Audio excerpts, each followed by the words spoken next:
Al-Quran bimbing. Ketika wa iyyaka nasta'in, kau hanya kepada kamu minta. Minta apa? Ini udah dibimbing oleh Allah di depannya. Apa tuh? Apa depannya? Sesudah ayat ini apa? Itu udah dibimbing sama Allah. Tuhan berikan kami hidayah Islam. Ini kan dibimbing mintanya. Faka'anna subhanahu wa ta'ala qal wa madza tasta'in. Ketika kita bilang hanya kepadamu aku beribadah. Hanya kepadamu pula aku minta tolong. Kata Allah, mau minta tolong apa Anda? Maka dibimbing oleh Al-Quran. Kalau minta tolong sama Allah yang orang jarang dibagi. Kalau duit mau orang dibagi, orang kafir aja yang kagak nyembah Allah dibagi. Minta mau yang spesial. Maka dibimbinglah oleh Allah, ihdinas siratal mustaqim. Apa maknanya? Dumna ilal Islam ila an namut. Tuhan langgengkan Islam kami sampai wafat.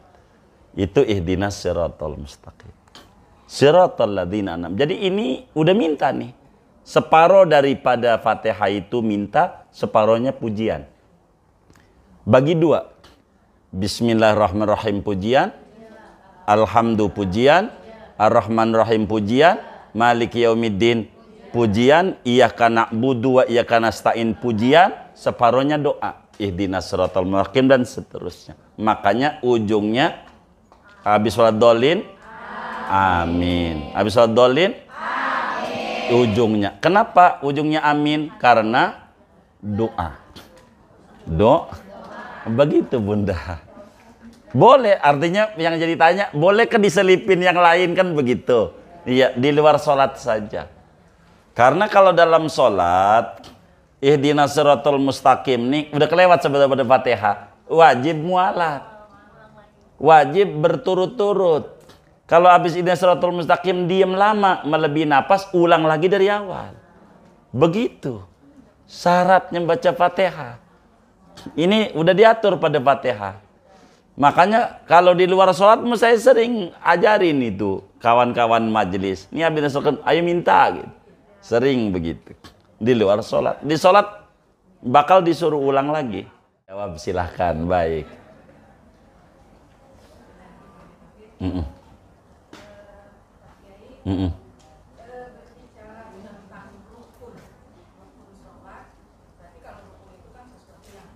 Harus.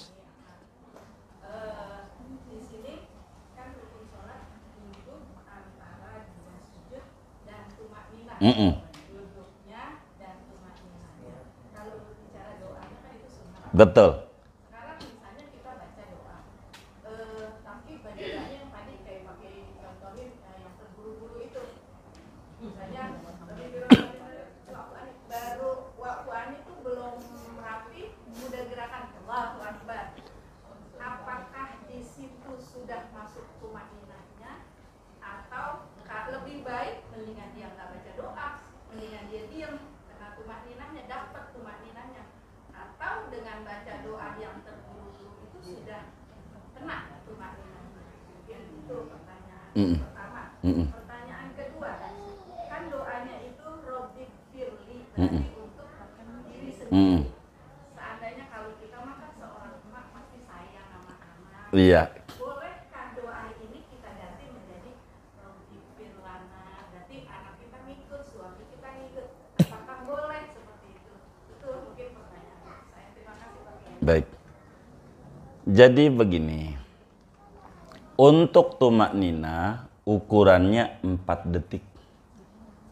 Untuk mengukur sholat itu ada tumaknina hanya 4 dengan ukuran baca subhanallah. Subhanallah. Jadi rabbighfirli warhamni udah jadi.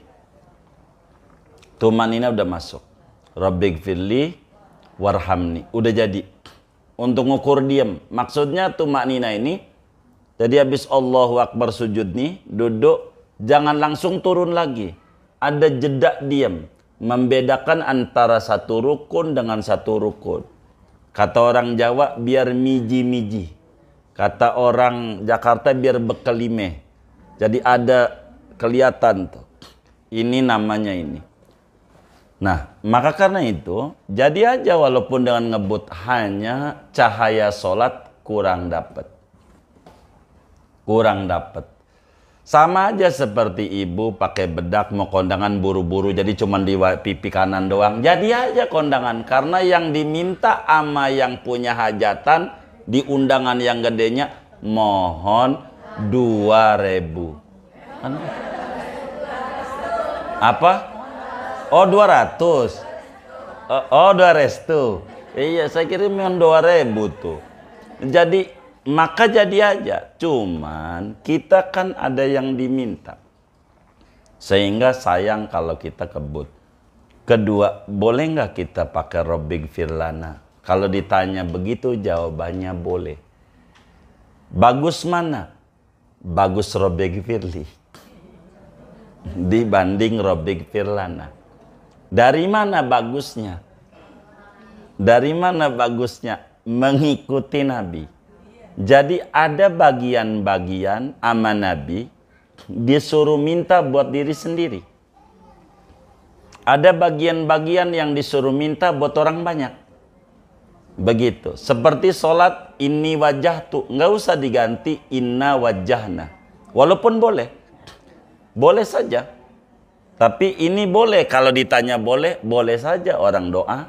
Rabbig firlana warhamna. Boleh. Tapi kata ulama, mutaba'atur rasul itu lebih utama. Mengikuti apa yang dipercontohkan oleh Nabi lebih tinggi dari kalimat Nabi sallu kama ra'aitumuni usolli. Anda sholat seperti Anda lihat aku sholat. Nabinya baca Rabbig firli. Meski Nabi sayang sama umat, tapi ada bagian-bagian yang kita minta buat diri sendiri. Ada bagian-bagian. Begitu. Meski kita meminta buat orang banyak. Jadi sehingga kalau ditanya, bolehkah kita? Boleh. Kita baca Rabbig firlana tidak menyalahi, artinya masih boleh. Cuman kurang gede ganjarannya. Dari mana? Dari mutaba'atur rasul. Jadi mutaba'atur rasul tuh paling tinggi ganjarannya. Paham atau tidak? Ngikut Nabi ini rahasianya pokoknya ngikut Nabi lebih tinggi sebab Nabi hadir di dalam rangka membimbing kita. Jadi kalau ditanya bolehkah kita doain semua makmum, kan makmum ada makmum, boleh aja. Jadi Rabbig firlana, tapi Nabi suruh yang bagian ini imam baca sendiri, makmum juga baca sendiri. Nanti ada bagian seperti doa kunut, Allah mahdina, baru makmum amin. Begitu. Amin. Begitu. Kayak begitu. Jadi kalau ditanya bolehkah diganti Rabbig firlana? Jawabannya boleh. Karena tidak menyalahi agama, hanya kurang besar ganjarannya. Kurang lebih demikian. Wallahu a'lam. Baik.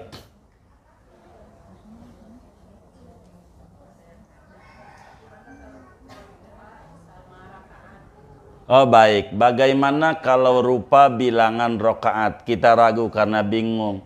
Karena pilih nomor 3 pengennya 3 aja walaupun dohor. Umpamanya. Ini 3 apa 4 nih? 3 apa 4? Maka cara agama harus mengambil yang terkecil. Ambil yang terkecil. Kalau ragu 3 apa 4? 3 apa 4? Berarti pastikan 3 bangun lagi, serakat lagi, nanti sebelum salam sujud sahwi. Sebelum salamnya sujud sahwi. Sebelum salam sujud sahwi. Sujud sahwi. Sebelum salam sujud sahwi. Kita bangun.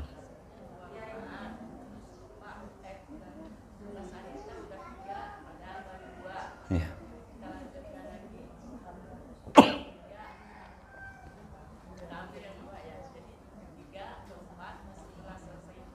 Iya, pas sebelum salam habis ya muqallibal qulub bunda kita Sabul Badinik sujud lagi subhana rabbiyal a'la aja yang bunda bisa lebih gampang dibanding subhana malim nasu. Nanti itu panjang tuh nanti hadis-hadisnya, itu boleh. Duduk lagi, doa tadi lagi, Rabbighfirli, sujud lagi, baru kakinya duduk tawarruk. Berubah duduk, baru salam. Assalamualaikum warahmatullahi, assalamualaikum warahmatullahi. Itu begitu, iya. Baik. Waalaikumsalam.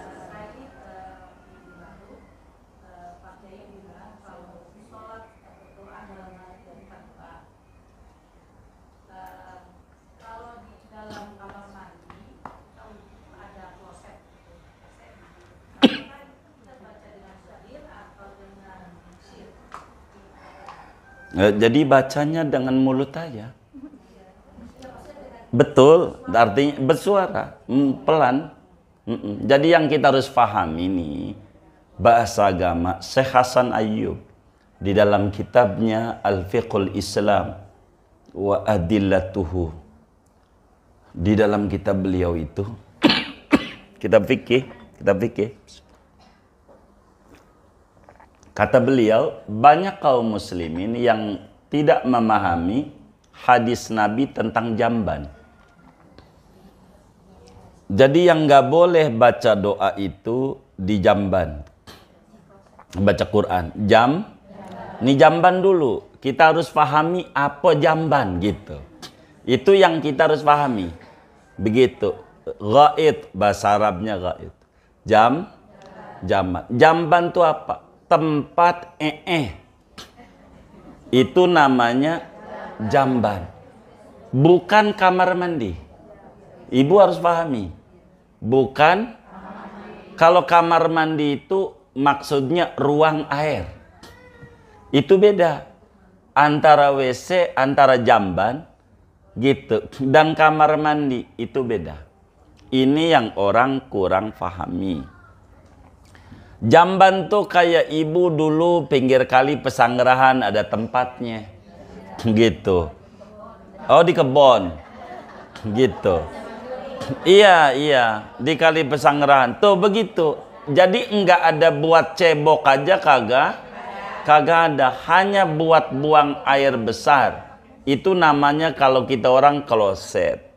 Dan ibu kamar mandi itu bukan kloset doang. Ibu mandi di situ, nyuci juga di situ, ngambil air masak juga di situ, wudhu di situ. Ini bahasa Arabnya dauratul miyah. Lihat tuh di Arab tuh ada tulisan yang bahasa kitanya WC, begitu tulisannya tuh. Tuh bahasa Arabnya tuh dauratul miyah, ruang air. Ruang air. Jadi mau mandi bisa di situ, mau buang hajat juga ada di situ, apalagi yang rumahnya RSSS. Emang di situ semuanya. Jadi nggak apa-apa. Yang ibu nggak boleh tuh di tempat buang hajat ibu tuh doa di situ. Di atas klosetnya tuh. Tuh begitu maksudnya. Itu bukan toilet, bukan. Itu ruang air. Ibu ke situ tuh mau wudhu ke situ, mau mandi situ. Lain dengan orang kaya. Kalau orang kaya emang buat ada tempatnya. Emang karena tanahnya lebar, iya kan? Begitu gede, iya. Kalau kita kan itu lagi, bener nggak? Gitu, begitu. Kita itu aja. Ini namanya disebut dauratul miyah, ruang air. Maka bahasa agamanya tuh kita udah diterjemah oleh kiai kamar. Boleh doa di kamar mandi, boleh, wong bukan jamban. Begitu maksudnya. Bukan jamban. Karena kamar mandi sama jamban beda. Kalau jamban murni khusus buat Kalau kamar mandi buat segalanya. Nah, ini nih dibedah oleh ulama, kekeliruan kita. Yang nggak boleh tuh di atas kloset. Di atas kloset. Kalau ibu kan nggak ada yang wudhu di atas kloset. Nggak ada kan? Oh iya, ibu doa-doa aja nggak apa-apa. Itu begitu. Begitu. Kan suka dibedain kloset rada tinggian dikit, kadang begitu kan begitu. Nah, di atas itulah ibu jangan. Begitu. Itu maknanya. Jadi baca aja, saya baca aja. Begitu, gitu. Ada yang girang. Untung dilarang, dia nyanyi mulu nyanyi. Sampai satu lagu. Begitu kamar mandi. Begitu. Ya, karena nggak boleh dia mendingan nyanyi. Nah, salah dia. Doa aja doa. Kan ibu wudu di keran ya kan? Yang kadang nyuci juga dari situ kan? Nggak apa-apa. Udah kelewat pada kajian dulu-dulu. Di awal-awal bab wudu. Wallah. Baik.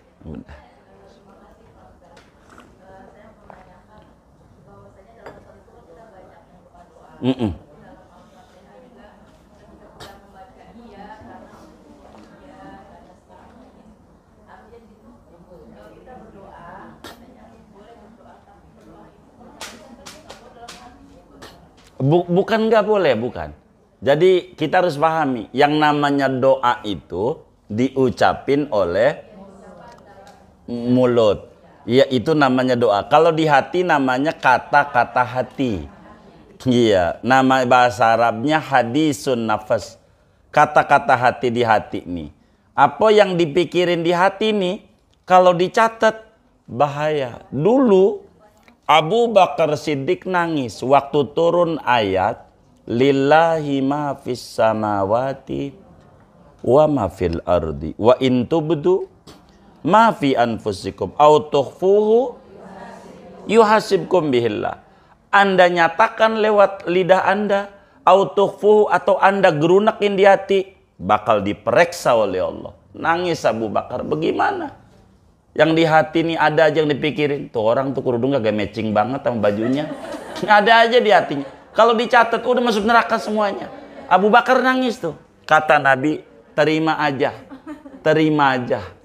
Allah udah bilang begitu. Nanti juga bakal Allah berikan. Makanya ada doa. Rabbana la tu'akhidna inasina rawakhtona. Rabbana wa la tuhammilna mala toqotala Nabi. Yang kita nggak mampu di hati. Apa aja kalau masih di hati enggak dosa. Makanya kita ajarin kemarin, geblek lu sama laki boleh. Marah enggak lakinya? Iya enggak. Itu namanya bukan doa.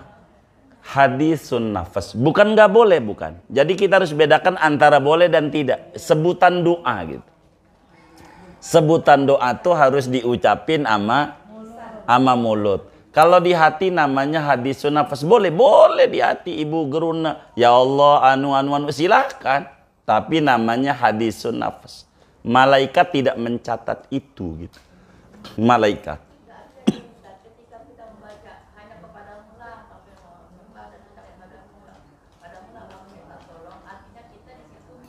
Nah baik, ini saya mau terangin, saya potong dulu. Makanya Al-Quran bimbing. Ketika wa iyyaka nasta'in, kau hanya kepada kamu minta. Minta apa? Ini udah dibimbing oleh Allah di depannya. Apa tuh? Apa depannya? Sesudah ayat ini apa? Itu udah dibimbing sama Allah. Tuhan berikan kami hidayah Islam. Ini kan dibimbing mintanya. Faka'anna subhanahu wa ta'ala qal wa madza tasta'in. Ketika kita bilang hanya kepadamu aku beribadah. Hanya kepadamu pula aku minta tolong. Kata Allah, mau minta tolong apa Anda? Maka dibimbing oleh Al-Quran. Kalau minta tolong sama Allah yang orang jarang dibagi. Kalau duit mau orang dibagi, orang kafir aja yang kagak nyembah Allah dibagi. Minta mau yang spesial. Maka dibimbinglah oleh Allah, ihdinas siratal mustaqim. Apa maknanya? Dumna ilal Islam ila an namut. Tuhan langgengkan Islam kami sampai wafat. Itu ihdinas siratal mustaqim. Siratal ladzina an'am. Jadi ini udah minta nih. Separuh daripada Fatihah itu minta, separuhnya pujian. Bagi dua. Bismillahirrahmanirrahim pujian. Alhamdu pujian. Ar-Rahman Rahim pujian. Maliki yaumiddin pujian. Iyyaka na'budu wa iyyaka nasta'in pujian. Separuhnya doa. Ihdinas siratal mustaqim dan seterusnya. Makanya ujungnya habis sholat dolin amin. Habis sholat dolin ujungnya. Kenapa ujungnya amin? Karena doa. Begitu Bunda. Boleh, artinya yang jadi tanya, boleh ke diselipin yang lain kan begitu? Iya, di luar sholat saja. Karena kalau dalam sholat, ihdinas siratal mustaqim nih, udah kelewat sebenarnya Fatihah, wajib mualat. Wajib berturut-turut. Kalau habis ihdinas siratal mustaqim diam lama, melebihi napas, ulang lagi dari awal. Begitu. Syaratnya baca Fatihah.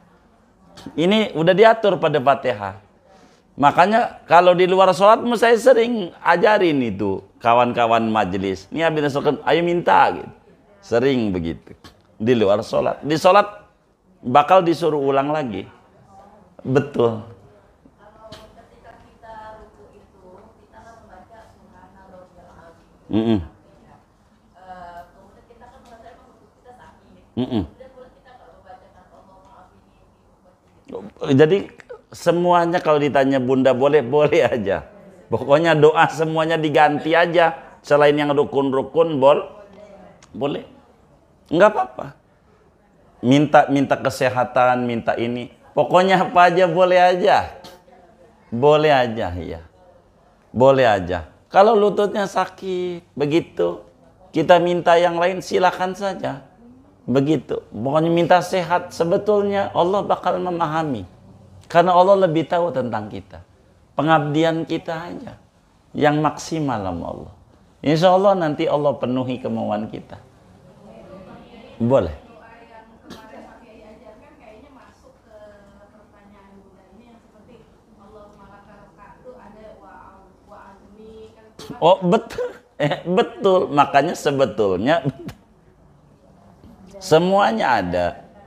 Makanya kita bilang kalau di dalam sholat nih nanti kalau ada hajat-hajat kita yang lain, sahabat nanya sama Nabi, ayat du'ai asma.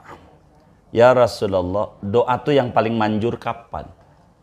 Kata Nabi, dubura kulli sholat, sesudah sholat. Pokoknya sesudah sholat jangan pergi dulu. Kalau ibu masih duduk di sejadahnya, belum pergi-pergi masih manjur. Yang penting ada handphone bunyi, jangan diangkat. Jangan baca WA dulu sebelum rapi. Masalahnya ini orang mau bayar utang, biarin. Jangan juga, mau apa kek? Beneran. Begitu. Jadi apa? Kenapa? Karena ini paling manjurnya waktu. Paling manjurnya. Jadi silakan minta apa saja sama Allah. Silakan. Tapi karena ditanya pertanyaannya, bolehkah diganti gitu. Maka jawaban agama, boleh saja, yang penting bahasa. Yang penting bahasa Arab gitu. Karena tidak ada larangan dari Rasulullah begitu. Boleh. Baik. Tadi kan kata Pak Kiai harus berturut-turut ya bacaan Fatihah. Iya. Kalau ada jeda misalnya tadi dengan jeda baca doa, itu kan berarti kan harus diulang lagi. Betul. Kalau sampai waladhdallin itu berarti udah selesai. Udah selesai. Karena saya pernah diajarkan sama guru saya sebelum amin kita baca Rabbighfirli wali walidayya amin. Baru gitu. Sebetulnya dari waktu ngaji Fatihah kita udah terangin juga. Waktu habis Fatihah itu sunatnya habis waladhdallin baca Rabbighfirli walidayya amin. Lihat catatannya saja. Semuanya ada. Karena itu udah kelar Fatihah namanya. Udah kelar Fatihah. Rasulullah itu kalau habis waladhdallin selalu baca Rabbighfirli amin. Lalu kemudian ulama bilang ditambahin aja wali walidayya. Makanya Rabbighfirli walidayya amin. Ada ulama lagi tambahin walil muslimin amin. Silahkan gitu. Boleh saja. Enggak apa-apa. Iya udah di luar sholat. Udah di luar Fatihah betul. Itu begitu. Sunnahnya begitu. Amin jangan ditinggalkan. Itu kita terangin waktu itu habis Fatihah amin. Habis ujung Al-Baqarah amin. Ujung surat Al-Muluk Allahumma ya'ti nabihi wa rabbil alamin. Sudah terangin tuh. Begitu. Itu semuanya ada catatannya. Insya Allah begitu. Wallahualam. Baik.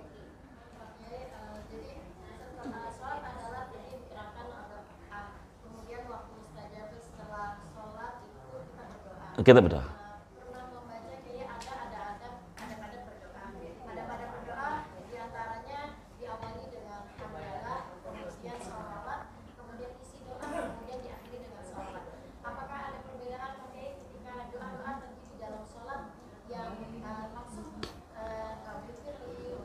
Iya. Jadi oleh karena nabinya menyampaikan sallu kama raaitumuni usolli, sehingga seluruh ulama mengata adalah wal mabniyu fi sholati al-ittiba. Dasar salat itu mengikuti bimbingan. Jadi apa yang dibimbing oleh Nabi ketika salat, ikuti itu. Maka sehingga ulama pun ketika doa kunut saja itu tidak ada bismillah, alhamdulillah, sholawat, langsung Allah Madinah. Emang karena itibanya begitu pada bagian ini, karena ini bagian pokok-pokok. Nanti di luar ini sesudah sholat cukup longgar. Makanya memasukilah tuh ada bismillah, alhamdulillah, sholawat, titik-titik, sholawat, alhamdulillah, selesai. Itu begitu.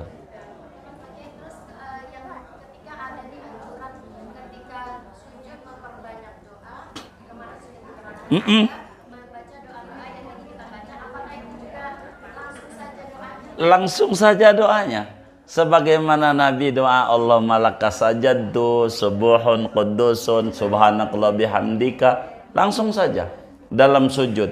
Makanya kalau kita suka ngajarin sujud syukur, karena nanti syukur ini berbeda-beda yang kita bakal baca, saya lebih enak ngajarin sujud syukur itu udah takbir, sujud begitu, subhanallah a'la 3 kali, duduk salam, baru ngomong makasih Allah ini lebih enak, karena tiap orang kan yang disyukurinya beda-beda. Kalau kita ajarin yang ini begini, yang ini nggak habisnya, puyeng dia ngapalinnya. Kalau dia bahasa yang dia bisa, banda salam akan jauh lebih mudah. Jadi pokoknya kalau di dalam sholat ikuti betul tuntunan. Kalau dalam sholat ikuti tuntunan, itu jauh lebih ini, karena sholat ini adalah asluhu ittiba, mengikuti Nabi. Jadi Nabi udah berikan garis-garis. Yang ulama bakal jadi khilaf itu masih bakal sunat. Yang sunat itu menjadi khilaf adanya. Contoh baca tasbih, Imam Ahmad kata wajib membaca tasbih. Kalau nggak baca subhan rabbil a'la at-subhanal azim, nggak sah sholatnya. Ishaq bin Rahuya kudu 3 kali. Biar baca tasbih, kalau kurang dari 3 nggak sah. Ulama lainnya, karena ini bab-bab sunat ini rujukannya yang mana begitu. Ini yang kemudian menjadi ulama itu sedikit berbeda. Pasti yang sunat. Kalau yang wajib sama, maka disebut rukun sholat, karena ini bakal sama semuanya nih, semua ulamanya ini, karena pokok begitu dalam sholat. Kurang lebih demikian. Allah alam. Sudah? Baik.